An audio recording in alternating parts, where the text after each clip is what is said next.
Dreamweaver, Chapter 26 Appointment with the Prophet. Ainsley wanted to keep going. 2 more days through the snow was like an eternity to him. Rest was only a means to go even farther. Signs of weariness already showed on the faces and in the postures of his companions, but they insisted to follow. He obliged. His mind and thoughts were preoccupied with only one singular goal. He would not allow anything to detract him from it.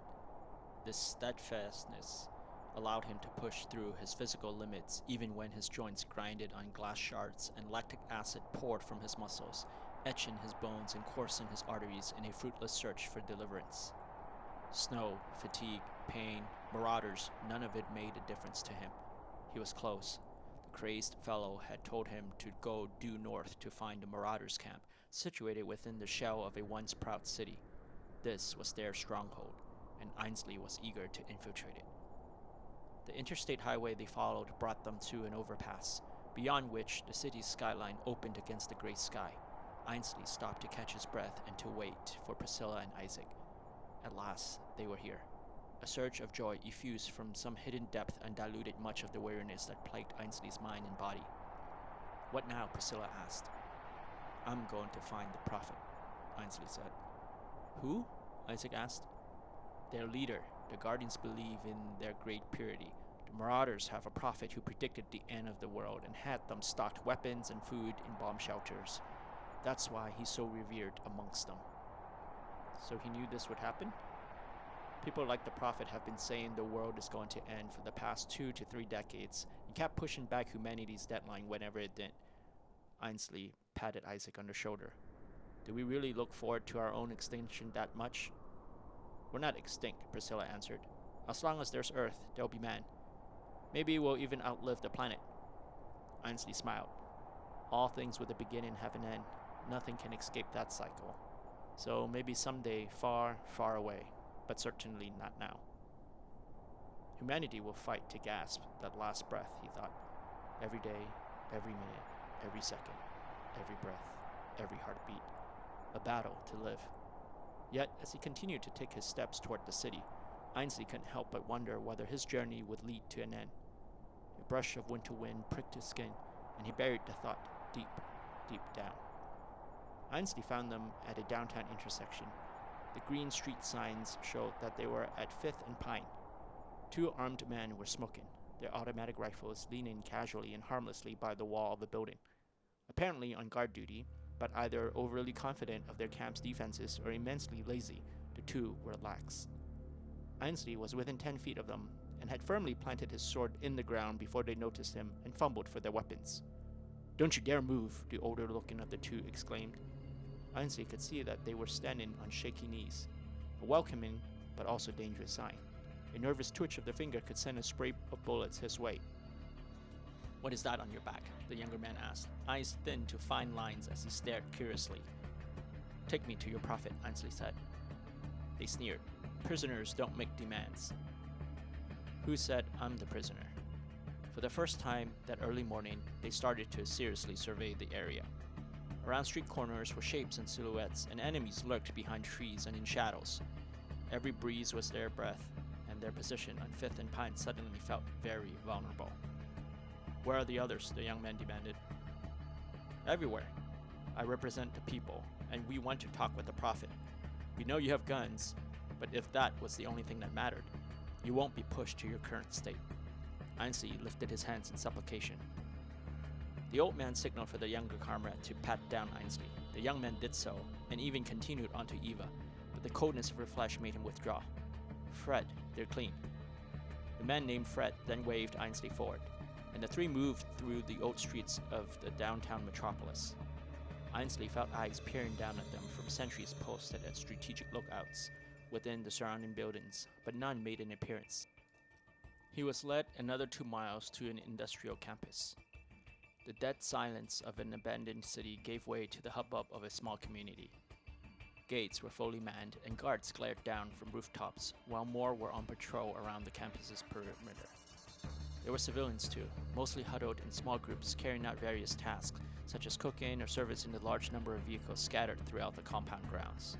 A few looked up at Ainsley with pitiful eyes.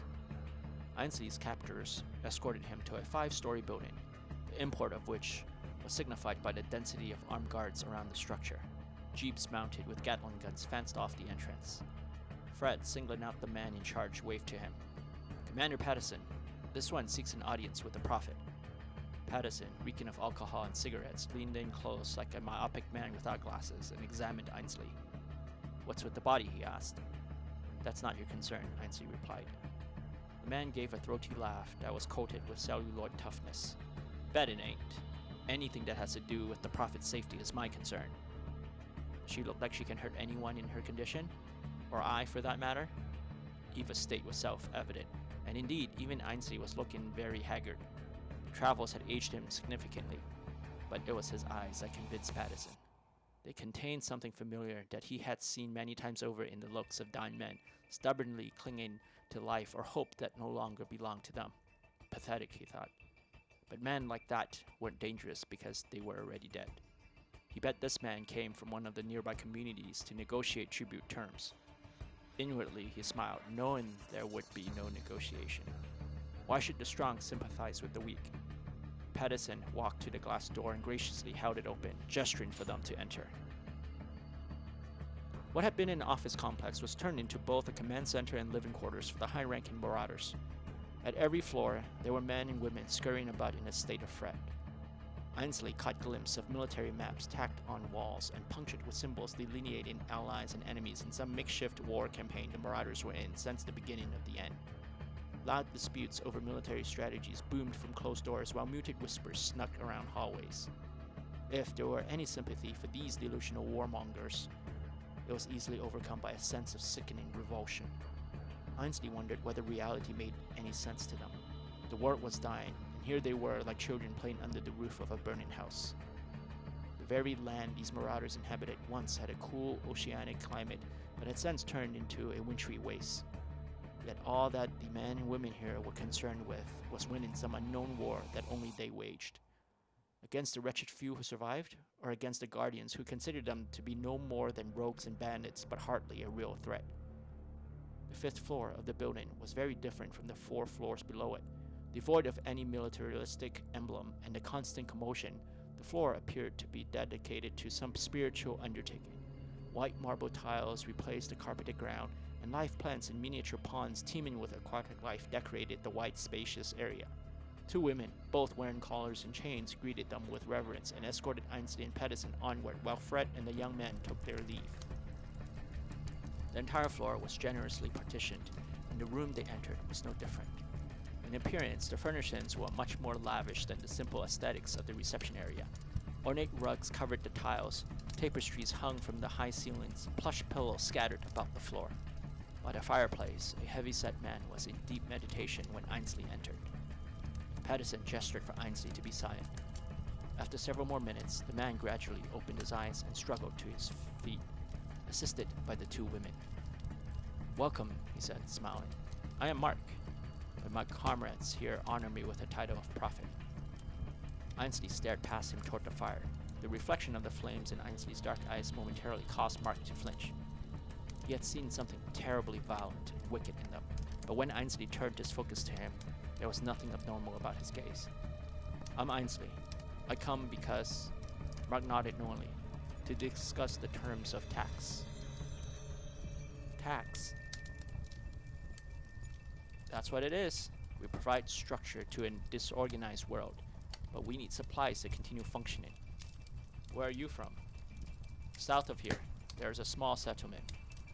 Mark looked over at Patterson. The commander lowered his head slightly before replying. "Sir, we deployed some of our men there 2 days ago to obtain supplies. Apparently, a group had settled for about 6 months without our permission or knowing.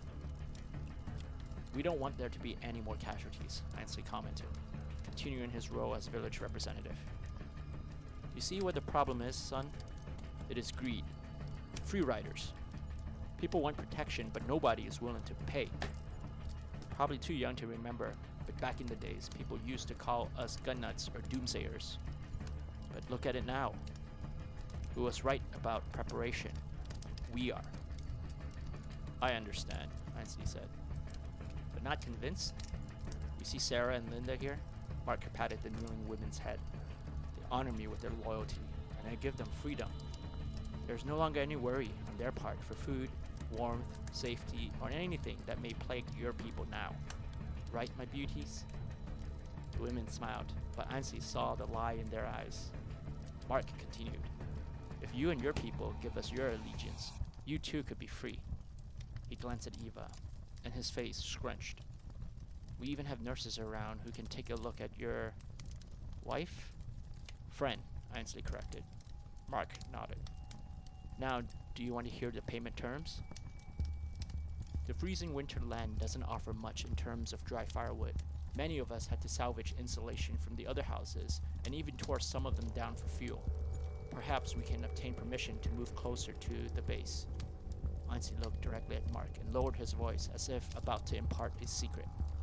There are rumors about a pearl called the Dragon's Breath. A moment of revelation.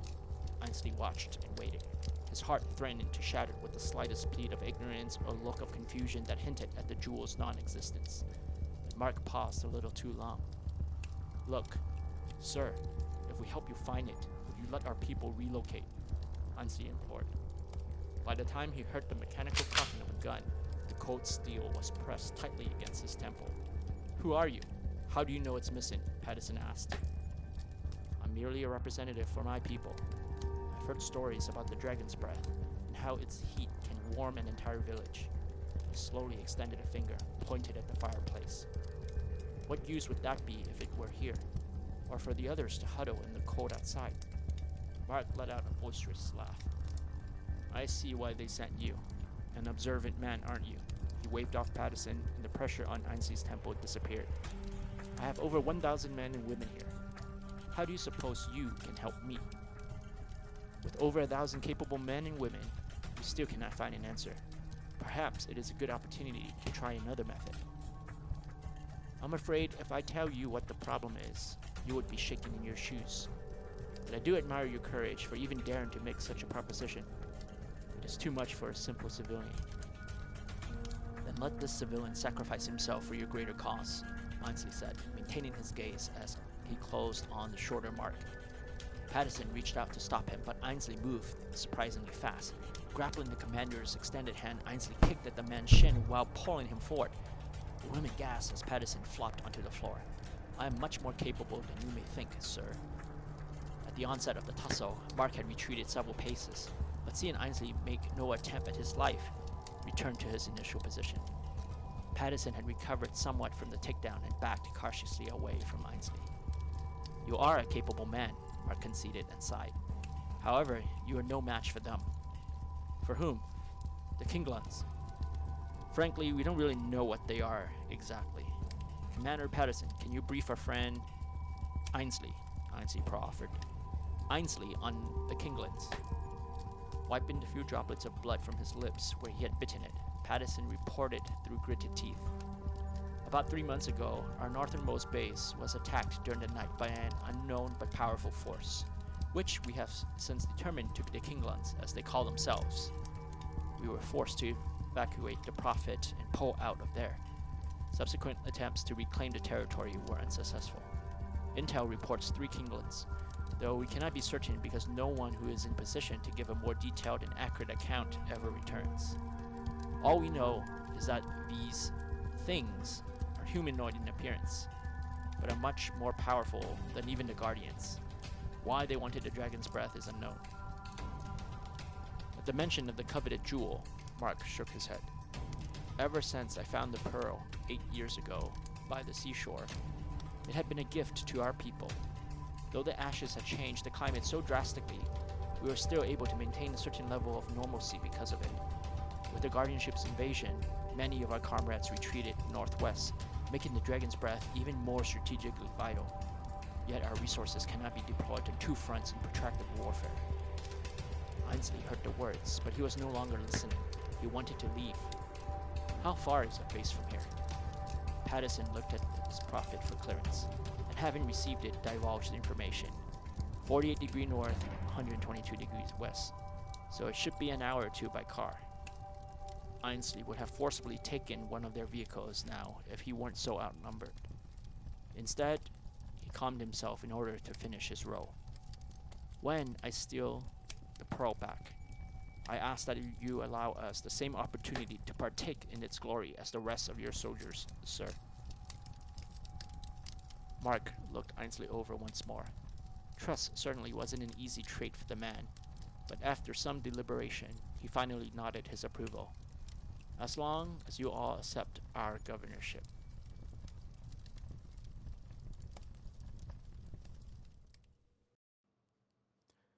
If you like what you've heard and don't want to wait until next week, either be a member on Ko-fi and get access to next week's episode today, or read the whole book for free with a Kindle membership. See links below. Until next time.